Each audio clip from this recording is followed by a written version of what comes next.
está convosco. Ele está no meio. Proclamação do Evangelho de Jesus Cristo, segundo São Lucas. Glória a vós, Senhor.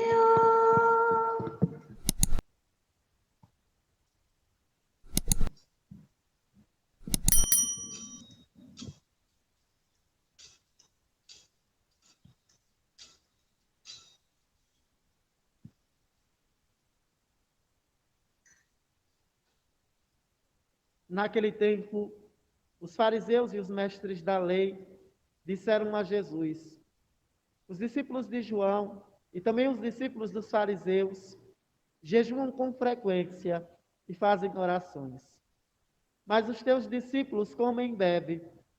Jesus, porém, lhes disse: os convidados de um casamento podem fazer jejum enquanto o noivo está com ele? Mas dias virão em que o noivo será tirado do meio deles. Então, naqueles dias, eles jejuarão. Jesus contou-lhes ainda uma parábola. Ninguém tira retalho de roupa nova para fazer remendo em roupa velha. Senão, vai rasgar a roupa nova, e o retalho novo não combinará com a roupa velha.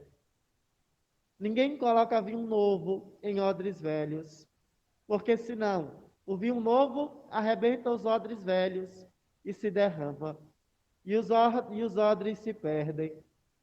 Vinho novo deve ser colocados em odres novos. E ninguém, depois de beber vinho velho, deseja vinho novo, porque diz: o velho é melhor.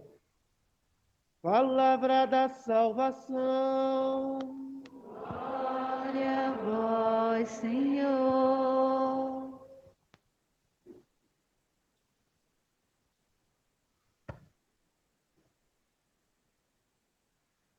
Caro Padre Adriano, pároco desta paróquia, irmãs que estejam em nosso meio, sabemos que este ano se reza também, junto com as irmãs e pela Madre,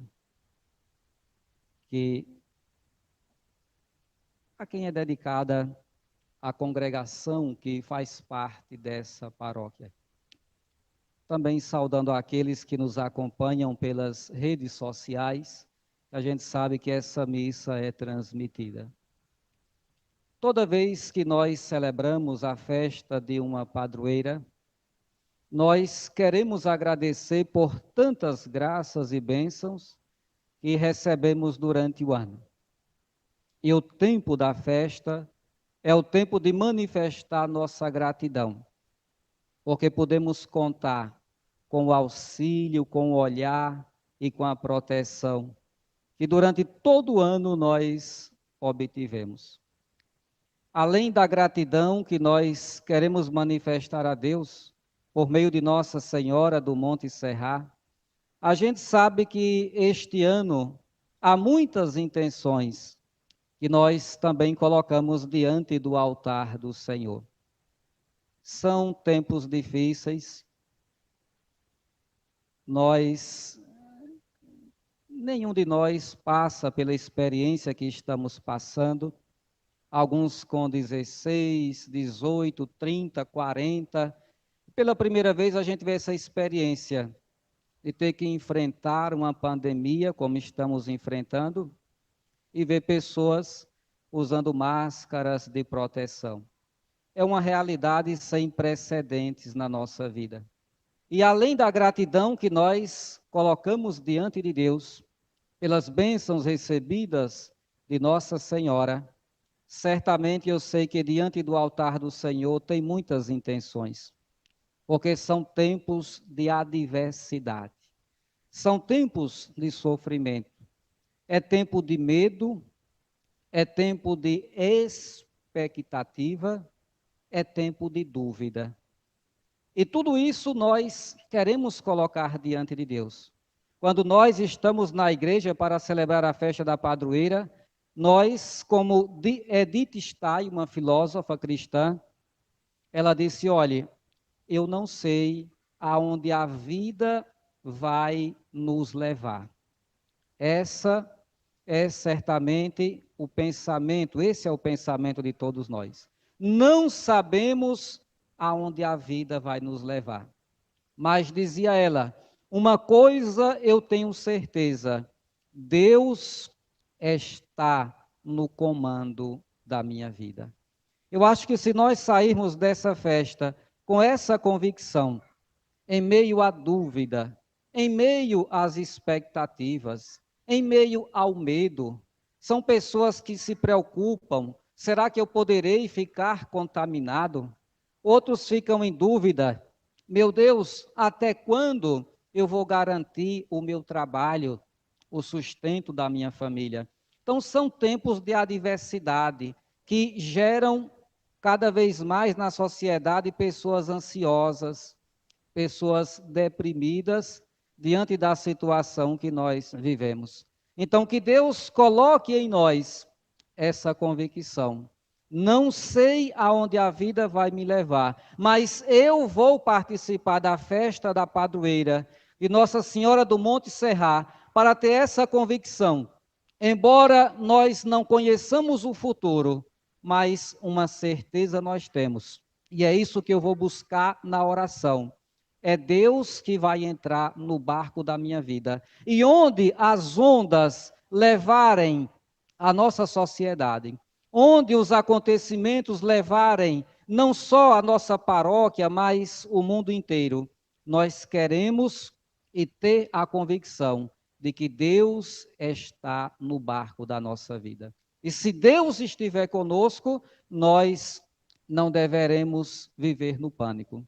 Não deveremos deixar que a depressão, deixar que a ansiedade, que são pessoas que vivem na dúvida, no medo, pessoas que vivem ansiosas, preocupadas com o futuro. Não, o futuro nós colocamos diante de Deus. É por isso que nós celebramos a festa dessa padroeira. E também termos a certeza e a convicção de que a nossa força, a salvação do justo, diz a palavra, ela vem de Deus. Porque nesse tempo de sofrimento, porque a ansiedade é exatamente isso, a dúvida, o medo, a expectativa, a pessoa se sente ameaçada, a pessoa vive sob pressão, preocupada com as responsabilidades, aquilo com que ela tem que arcar, e ela diz, será que eu vou conseguir? Então isso exerce uma pressão, a preocupação com o futuro, aí gera ansiedade. Pessoas que não dormem, pessoas doentes, pessoas feridas, sem ânimo. E outras chegam, diante da tristeza, gera a depressão. E por isso, a sociedade hoje oferece muitas alternativas. Onde poderemos buscar forças para viver esses dias difíceis? E se oferece na sociedade muitas alternativas. Alguns oferecem o pensamento positivo, olhe, pense positivo, porque tudo vai melhorar, tudo vai dar certo.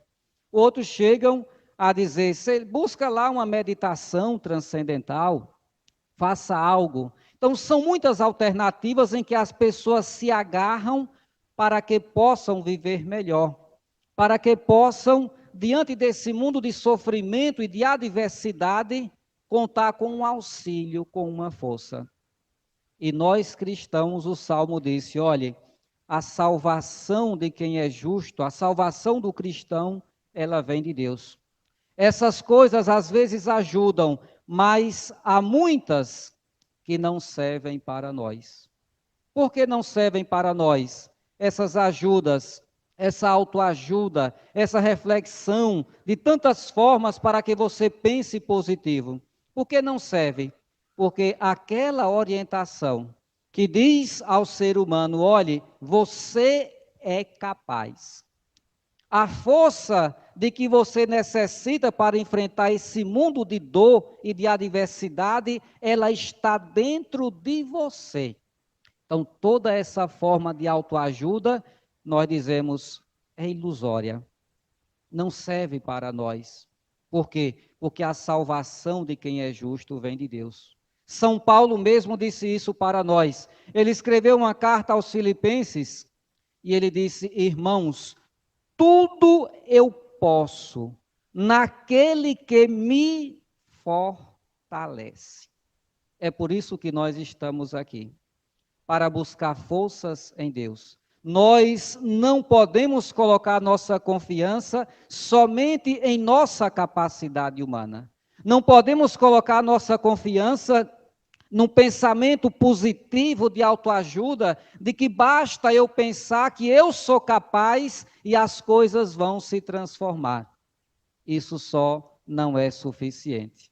A força do justo, a salvação, ela vem de Deus. Nós não podemos confiar em nossas próprias forças.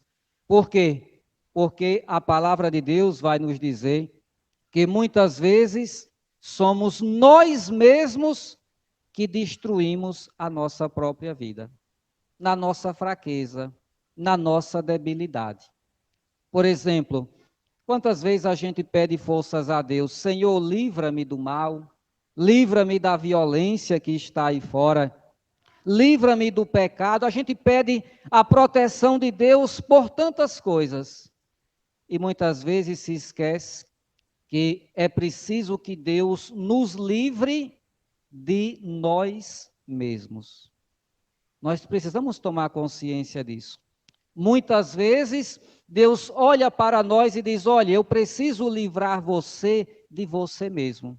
Porque é na nossa fraqueza que nós muitas vezes destruímos a nossa vida.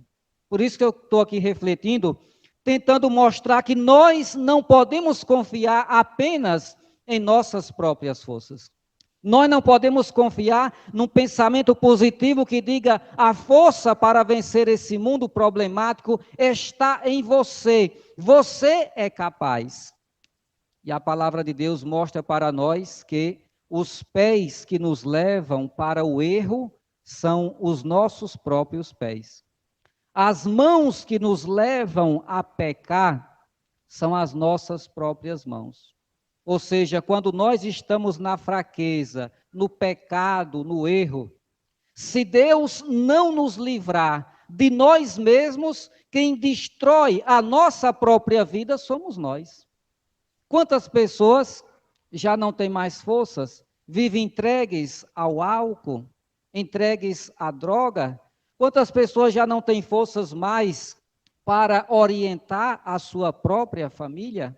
Então, é por isso que a gente diz, não podemos confiar em nós mesmos, porque há momentos, há situações em que quem destrói a nossa vida somos nós. Quem se deixa se entregar ao vício somos nós. E se Deus não nos livrar de nós mesmos, somos nós que acabamos destruindo a nossa própria vida. E a palavra de Deus vai dizer, João, Maria, Deus quer nos livrar muitas vezes de nós mesmos. Ele quer nos dar forças, porque se nós estivermos entregues à nossa mentalidade, à nossa própria força, a gente acaba destruindo a nossa vida.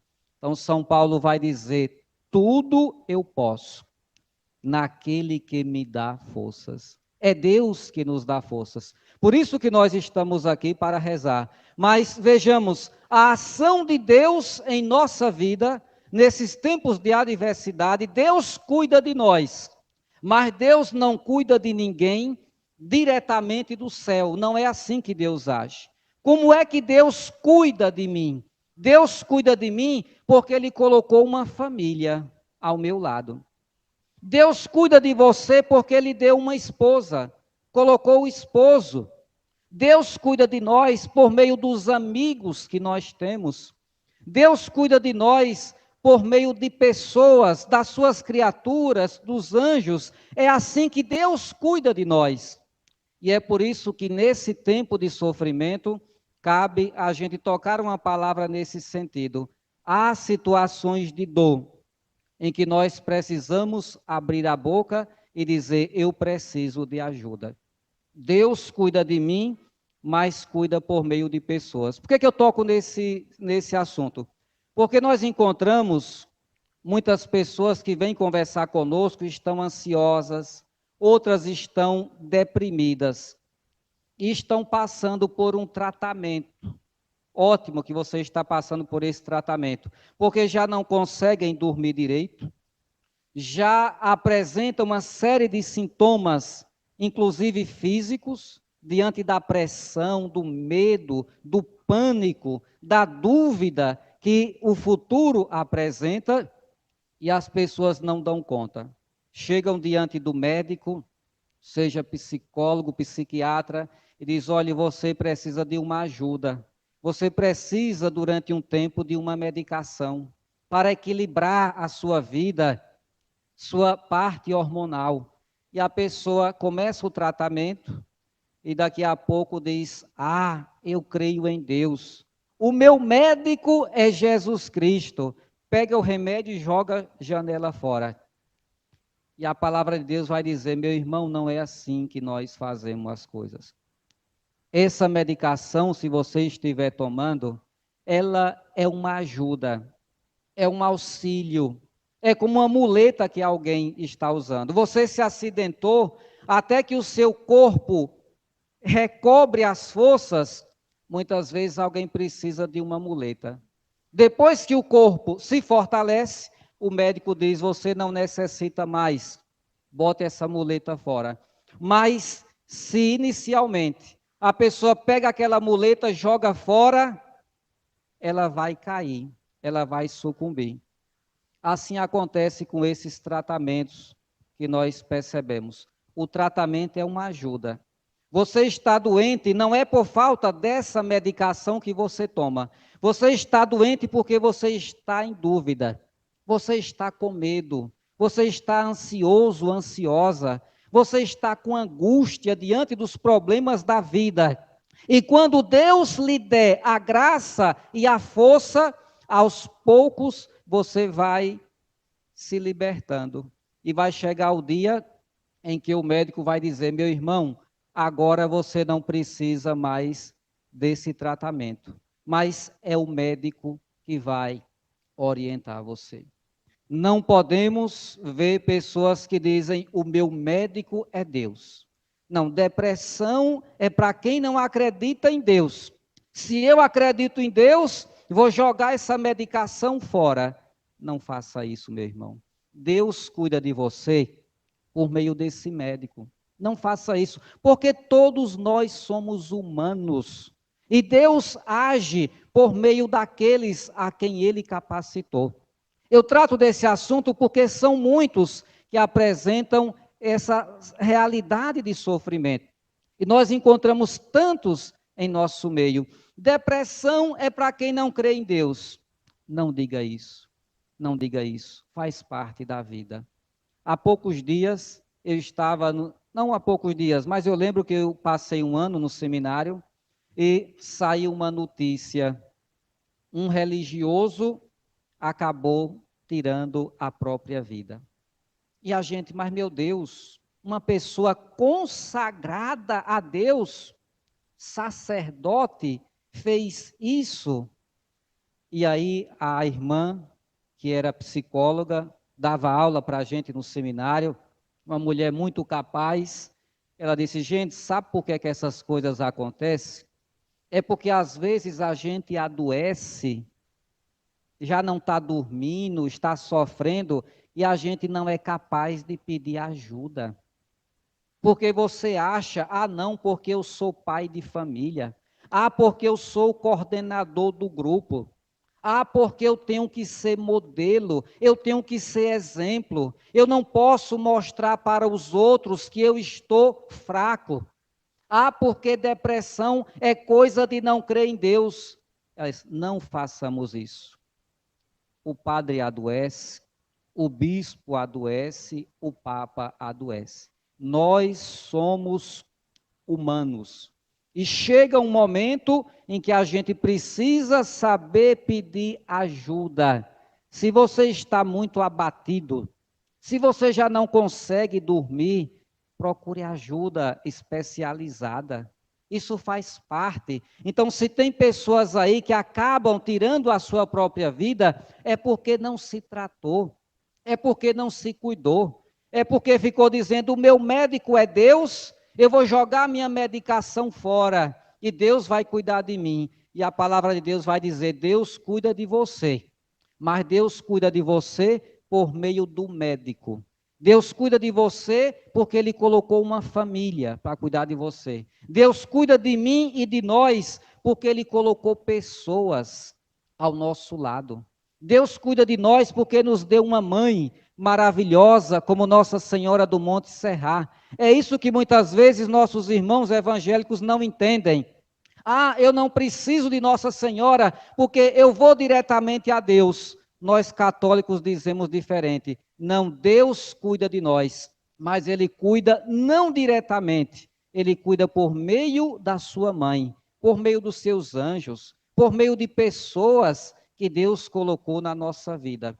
Então a palavra de Deus para nós é essa: eu não confio nas minhas próprias forças, mas eu confio no que São Paulo disse: eu tudo posso naquele que me fortalece. Se eu estiver em Deus, eu terei forças para agir nesse mundo, mas a força e a graça de Deus é por meio das pessoas que Ele apresenta para nós. Vamos buscar essa graça, porque é isso que o Evangelho de hoje também quer mostrar para nós. Essa questão do jejum, né? Da gente buscar em Deus a nossa fortaleza. Precisamos nos converter. Precisamos, mas quem busca a conversão deve entender que nós, por nós próprios, não somos capazes de nos converter, porque tem gente que sofre demais. Meu Deus, eu já tentei, eu já lutei contra o meu vício, eu já lutei contra essa situação que eu estou vivendo, mas eu sempre caio no erro. E a pessoa fica triste, né, quer desanimar da caminhada. E a palavra de Deus vai dizer: se Cristo nos libertar, aí sim, nós seremos verdadeiramente livres. A força não vem de nós, mas a nossa força, ela vem de Deus. Por isso, vamos pedir a Deus a graça. E é isso que a gente diz: você quer se libertar do pecado? Você quer se libertar do vício e do erro? São duas atitudes. A primeira é fugir do pecado. Eu vou buscar o sacramento da confissão. Eu quero fugir do pecado. Mas a segunda atitude é eu me aproximar de Deus. Porque por mais que eu me esforce para ser um homem novo, por mais que eu me esforce para ser uma pessoa melhor na minha casa, na minha família, no meu ambiente de trabalho, se eu quero que a minha presença não seja desagradável, um fardo para as pessoas que convivem comigo, eu tenho que ter essa consciência. Eu vou me esforçar, mas por mim mesmo eu não sou capaz. Vou buscar o sacramento da confissão. Vou buscar o perdão de Deus. E segundo, vou me aproximar da oração. Fugir do pecado, se aproximar de Deus. Porque a força não é minha, mas tudo posso naquele que me dá forças. Não sabemos aonde a vida vai nos levar, mas uma coisa nós temos certeza: é Deus que está no barco da minha vida. E aonde a vida nos levar, Ele estará conosco. Louvado seja nosso Senhor Jesus Cristo. Para sempre. Maria, Mãe, Maria, Mãe dos pobres, Mãe de todas as nações.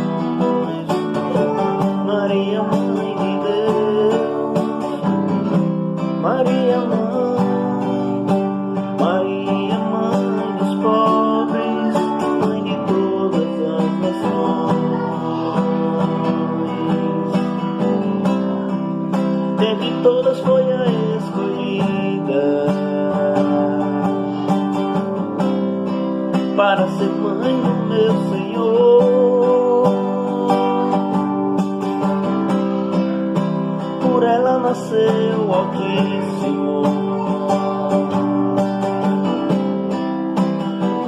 nosso Salvador.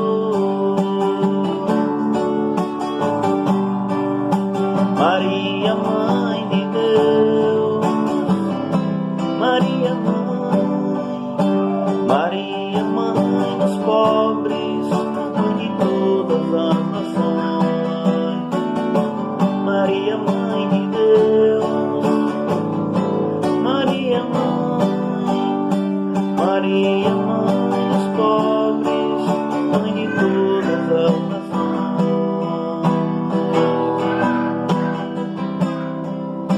Maria, protetora,